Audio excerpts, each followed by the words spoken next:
Dr. Drew is here, and he's hanging out. He's got a couple of minutes. Thank ye. With all this coronavirus stuff going bananas. A couple of minutes left to live. Yeah, right. So disturbed by the press. I'm so angry with them. You're angry with the press. Do you want to play that little tape, or is that appropriate for this show? We can play that tape of you being angry with the press, I think, after you leave, because I know you're on a real tight schedule, because according to my math, you got about 12 minutes before you got to cut out of here. Yeah, it's about right. So obviously the press is doing what they do. Right. But it's having real life effects. The coronavirus is with us. Once we start doing widespread testing, we'll probably see it's been with us for a long time. There's lots of people walking around with it that don't know they have it. And it's something that professionals need to take very seriously. The CDC needs to take seriously. Medical community needs to take seriously. The press should barely be reporting on this. They should be just giving status reports rather than doing the horrific, panic-inducing pandering they're doing now. I told Adam on the Adam and Drew show that it was a KBC news outlet 2 nights ago. They showed they kept promoting ambulances dispatched to a cruise ship in the Long Beach Harbor.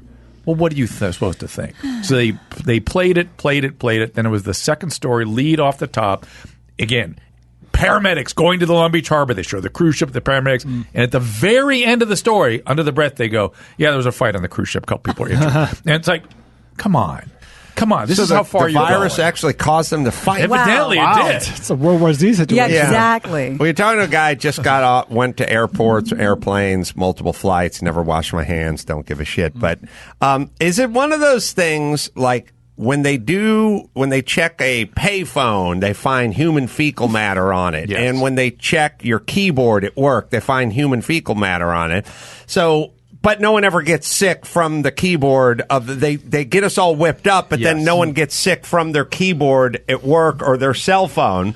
So I'm willing to believe that coronavirus is ubiquitous, as a certain amount of people that are compromised, elderly and what have you, will get into trouble. Cancer and then patients. The rest of us are, the rest of us are fine. And again, the reporting should be 40 million people with flu-like illnesses, 280,000 hospitalized, 16,000 dead. Get your damn flu shot. So far, 3 dead with the coronavirus. Right. 3 versus 16,000. Which should we be worried about? The flu? And once we're able to detect how widespread this virus actually is, the fatality rate will start to drop. On the cruise ships, where you have like a mini sort of epidemiological study, the death rate is below 1%, and it's always older, immunocompromised. All right, and this as well. What the news does, that you quickly learn. Like when I grew up, I thought experts that were called at trial were in fact just experts on the subject of finance or weaponry or whatever it is they're doing. I found out much later in life that they just cherry pick their experts. They sort of tell them what to say, and then they just get up there and hire them to say what they say. That's right. So then you turn on the news, and they have their medical expert. So Dr. So-and-so, he's the medical expert, and then he tells you to run for the hills because of the coronavirus. Right. And then you go, well, that's the expert. Right. That's the expert talking. But anyone who's been in trial knows that they'll summon all their experts. And it doesn't mean the person doesn't have a PhD in X, Y, and Z, but why are they on that stand? Right. And why are they answering this way? And would they be up there if it flew in the face of the person that was paying them? And so now you have an expert who's not an expert because he's a lobbyist for the news outlet. Right. That's exactly right. And listen, so this tape you're maybe going to play later, it was me 6 weeks ago screaming about this stuff. I've been yelling about it for a long time, that they're inducing a panic that is now having real-life effects. The supply chain has now been interrupted. My patients can't get medications now from China. You talk about China, but it's interrupting. It's getting interrupted all over the place. People's businesses are being sent into bankruptcy, not because of the virus, because of the panic. Right. And even masks. People are saying, if you are healthy, please leave the masks on the shelves where they are. Don't People who wear are them. sick want to wear them to protect you. You don't need one. And maybe they need to wear the mask. We're not even sure of that, frankly. But please leave the mask for the hospitals. Leave the mask for the hospitals and people that actually are severely ill. I mean, I got the bird flu. I had H1N1. It's nasty. You don't want it. But that was a much more serious outbreak. MERS, which is a coronavirus, had a 41% fatality rate Was it associated. the Middle East? Middle Eastern. respiratory? Is everyone? Yes, Middle Eastern respiratory syndrome. Is Nice. everyone? Are people racist? Gina. Were they racist in the press? Is that why That's they what I didn't? heard, yeah. That's why they didn't report on that one.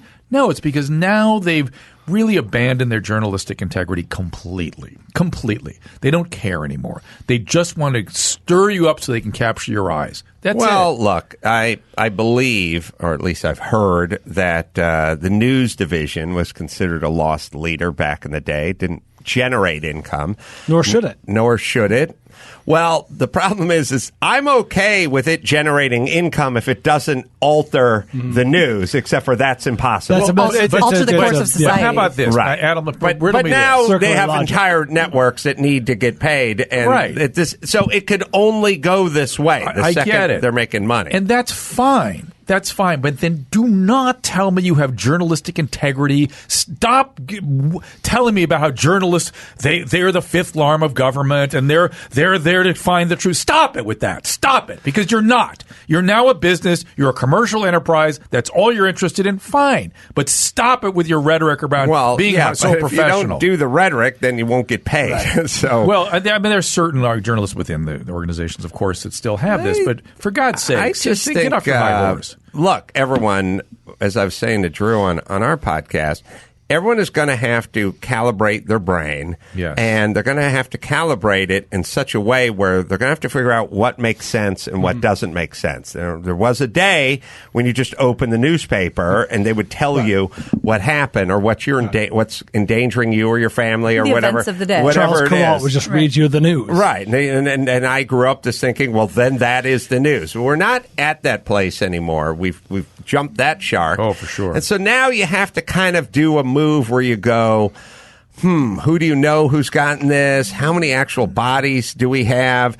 Who were the bodies? Were they, it's like... Why aren't they reporting on the 16,000 flu deaths? Yeah, and things Why like aren't that. they reporting that? But for me, it's a general thing, which is they would like me to become agitated over this story. Correct. 10 minutes later, there were hordes of migrants that were storming the border, and then there was Cecil the Lion, and then Trump was in Putin's pocket. And everything. Africanized bees. And those Africanized bees. Like, wait a minute, it seems like you guys are trying to get me every week on something new. You know what, Adam? We need good old devil back in the picture. The devil? Yeah, just like the 70s. When the devil would just get into the tractors and the dogs. And Possession. Sam. Possession. Yes, we need Yeah. the devil back. Let's go all the way full devil. Movies of Let's the do week. People don't understand the impact. I'll tell you why. Why?